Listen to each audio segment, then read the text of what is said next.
देखो नेक्स्ट वाले में है क्या हमारे पास, हमें अब इवेल्युएट करना है। देखो पहले तो हमारे पास सिंगल सिंगल आ रहे थे तो कोई दिक्कत नहीं थी, अब हमारे पास ये 2-3 फंक्शंस इस तरीके से कंबाइंड होके आने लगे। तो इनको हमने सॉल्व करना कैसे है कि ना, हम पहले धीरे धीरे करके एक एक करके हम इन सबको सॉल्व करते जाएंगे। जैसे अब देखो हमें करना क्या है इस वाले में कि हमें वैल्यू बतानी है कि tangent inverse √3 minus secant inverse -2 की क्या वैल्यू होगी। तो जब हमने इसकी वैल्यू बतानी है तो वो हम बताएंगे कैसे, वो देखो। सबसे पहले इसको तो मान लो इक्वेशन नंबर फर्स्ट जो हमें फाइंड आउट करना है। अब मैं वैल्यू पहले इसकी निकाल लेती हूँ, फिर इसकी निकाल लेती हूँ, दोनों की वैल्यू इक्वेशन नंबर फर्स्ट में पुट कर दूंगी और मैं अपना रिजल्ट निकाल दूंगी। तो पहले जब मैं इसकी वैल्यू निकालने लगती हूँ, मैं लेट कर लेती हूँ। लेट टेंजेंट इनवर्स ऑफ √3 जो है ना वो किसी थीटा के इक्वल है। अगर टेंजेंट इनवर्स √3 किसी थीटा के इक्वल है, इसका मतलब क्या हुआ कि टेंजेंट थीटा किसके इक्वल आ गया, √3 के। इसका मतलब क्या हुआ कि टेंजेंट थीटा किसके इक्वल आ गया। अब देखो √3 किसके ऊपर होता है, हमें पता है कि टेंजेंट ऑफ π/3 के इक्वल होता है, तो इसका मतलब थीटा है π/3 के इक्वल। आगे समझ, थीटा की वैल्यू π/3, और वो जो इसकी जो रेंज है वो लिखना कभी मत भूलना, वो हमेशा अपन ने इसमें मेंशन करना ही है कि थीटा किस में बिलोंग कर रहा है, -π/2 से π/2 के बीच में, ठीक है, ताकि हम इसको शो कर सकें कि हमने इसी के बीच का ही लिया, इससे अलग कुछ भी नहीं लिया। अब हम वैल्यू किसकी निकाल लेते हैं, इसकी। लेट कर लिया मैंने secant inverse of -2 is equal to something 5। अलग एंगल लेट करना है यहाँ, क्योंकि इसको थीटा लेट किया तो इसको हम 5 लेट करेंगे, क्योंकि जरूरी थोड़ी है कि दोनों के सेम एंगल बने। इसका मतलब सीकेंट ऑफ 5 किसके इक्वल है, -2 के, यानी कि माइनस को एज इट इज रहने दो, सीकेंट ऑफ π/3 के, ठीक। माइनस को एज इट इज रहने दिया, 2 का मतलब क्या हुआ, सीकेंट ऑफ π/3। अब देखो जो सीकेंट वाला है, हमें पता है कि जो सीकेंट ऑफ -θ जो होता है वो किसके इक्वल होता है, प्लस के सीकेंट थीटा के। तो इसका मतलब इसके बाहर तो कभी माइनस आया ही नहीं, तो मुझे इसके माइनस को चेंज करना पड़ेगा। तो मैं इसके माइनस को खत्म कैसे कर सकती हूँ, वो हम ऐसे खत्म करेंगे that secant phi is equal to secant of π - π/3। क्यों, क्योंकि जब हम बात करते हैं सीकेंट ऑफ π - थीटा की, तो क्या बनेगा, पाई की वजह से सीकेंट का रहेगा सीकेंट ही, ठीक है, थीटा भी आ गया। अब π - थीटा मतलब वैल्यू कहाँ गई, सेकंड क्वाड्रेंट में। सेकंड क्वाड्रेंट में सीकेंट नेगेटिव होता है, तो इसीलिए क्या आ गया, माइनस भी, ठीक है। तो इसीलिए मैंने माइनस सीकेंट थीटा को क्या लिख दिया, सीकेंट ऑफ π - थीटा। अब इसका मतलब क्या हुआ कि फाई की वैल्यू क्या आ गई, π - π/3। अब फाई की वैल्यू अगर π - π/3 आई है, तो इधर से थीटा की वैल्यू हमारे पास ये आई थी, ठीक है। अगर देखो मैंने टेंजेंट ऑफ √3 को कोई थीटा नाम दे रखा है, सेकेंड इनवर्स ऑफ -2 को मैं क्या मान रखा था, 5 मान रखा था, तो इनकी वैल्यूज अब सिंपली पुट करो। थीटा की वैल्यू क्या थी, π/3, माइनस में 5 की वैल्यू मैंने क्या बोली, π - π/3। तो क्या बन गया, π/3 माइनस का पाई प्लस का π/3।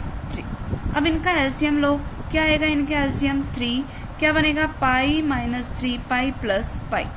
अब पाई प्लस पाई क्या होता है, 2π, 2π - 3π मीन्स माइनस का पाई, ठीक है, और डिवाइड में क्या पड़ा है, 3, तो -π/3 इसका रिजल्ट हो जाएगा इस स्टेटमेंट का। ओके, इस तरीके से करना है हमने इस सम को। तो जो अगला है ये वाला तुम खुद ट्राई करना, उससे अगला देखो। देखो क्या है हमारे पास, tangent inverse of 2 sin 2 cos inverse of √3/2। अब तुम सोचोगे तो मैं किसको क्या लेट करूं, तो हमें सीधी सी बात है, हमने ओवरऑल इस तरीके से करना है कि बाहर वाला एक तो हमारा ये टेंजेंट इनवर्स खत्म हो जाए, ठीक है।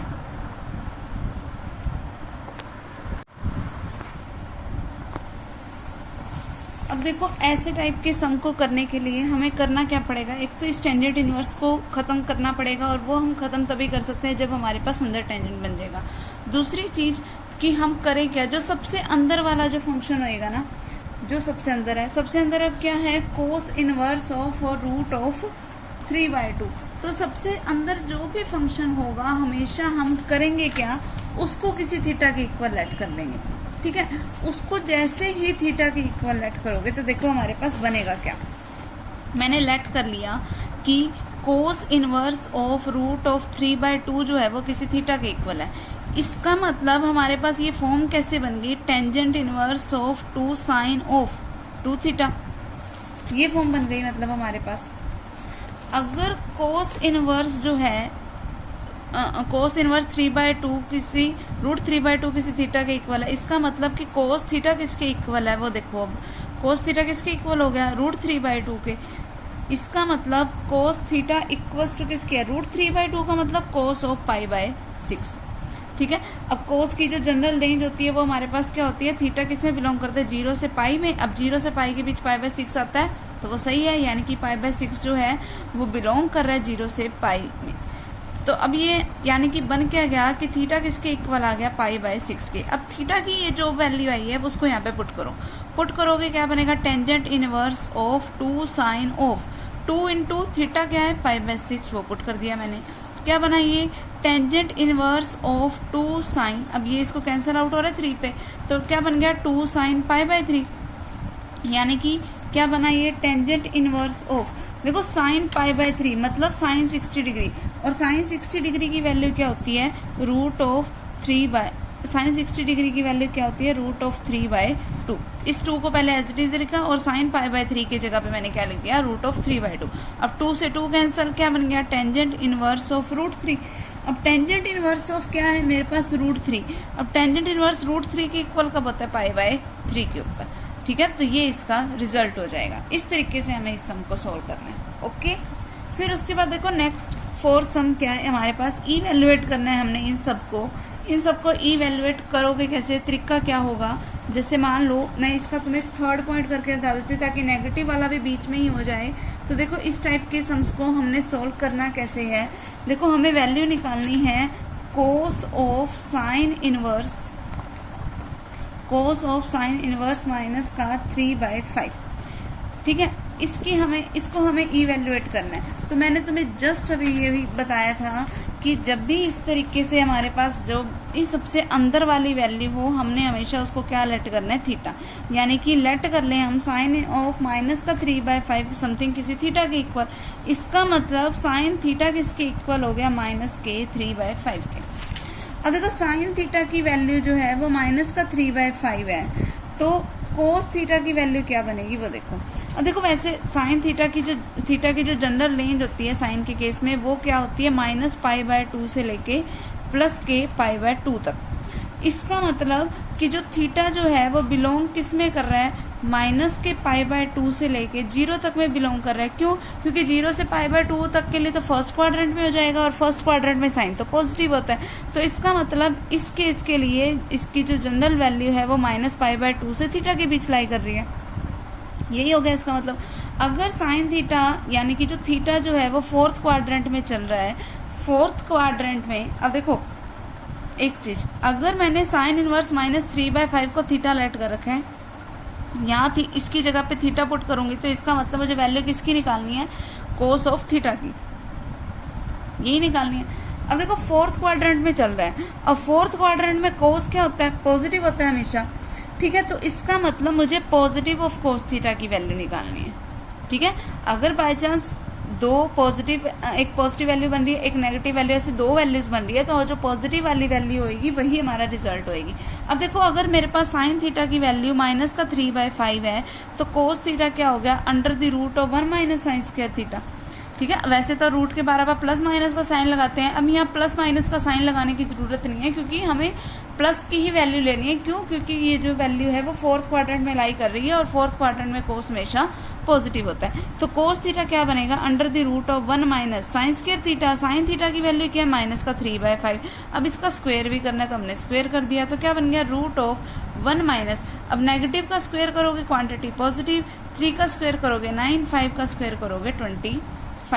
सो that cos theta is equals to √, क्या बन गया, एलसीएम 25 - 9 क्या बना, 16/25। अब 16 का रूट क्या होता है, 4 है, 25 का root 5। So that cos theta is equals to 4/5। ये इसका रिजल्ट हो जाएगा, ठीक है, क्लियर। सेम उसी तरीके से हमने बाकी के भी सम जो है वो ऐसे ही करने हैं, कोई भी उनमें डिफरेंस नहीं है। अब देखो जैसे अब अपन अगला सम करके मैं तुम्हें दिखा देती हूँ, जैसे ये वाला करके बता देती हूँ मैं तुम्हें, ये थोड़ा तुम्हें अलग लग रहा होगा।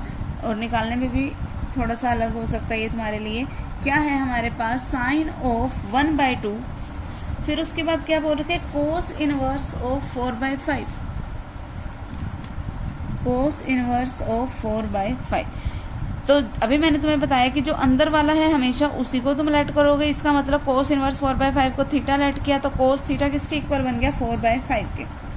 इसका मतलब तुमने वैल्यू किसकी निकालनी है, साइन ऑफ, इसको थीटा बोल रखा है, थीटा इंटू 1/2, मतलब तुमने वैल्यू किसकी निकालनी है, θ/2 की। ठीक है, अगर तुमने θ/2 की वैल्यू निकालनी है, देखो जब भी एंगल हाफ हो जाए, हमें पता है कि जो कोस वाले की जो जनरल रेंज होती है वो थीटा किसके बीच में बिलोंग करता है, 0 से पाई के बीच में।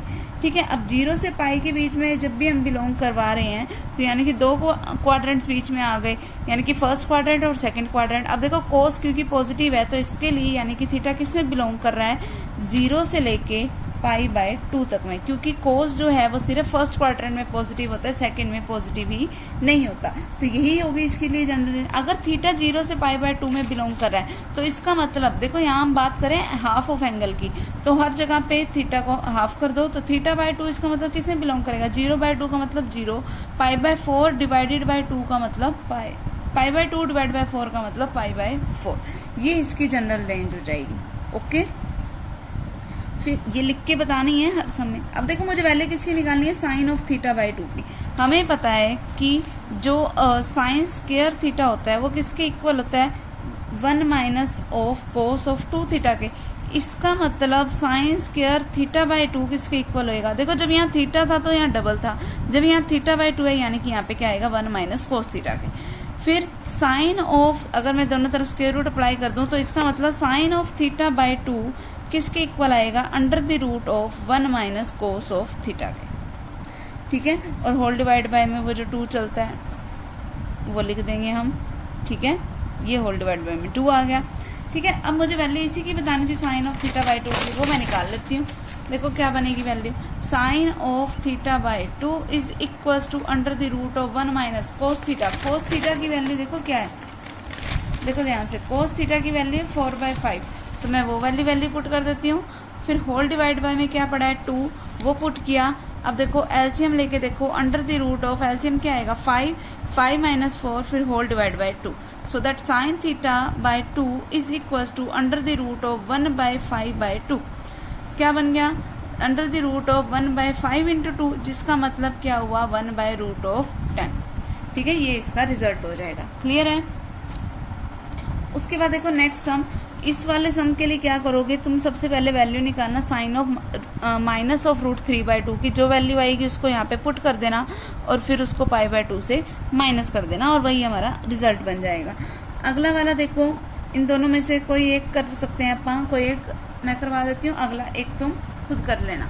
जैसे अब देखो जब भी हमारे पास 2 टाइप के आ जाएं, करना कैसे है, देखो क्या है हमारे पास, cos of sine inverse of 3/5 plus sine inverse of 5/13, ये है स्टेटमेंट।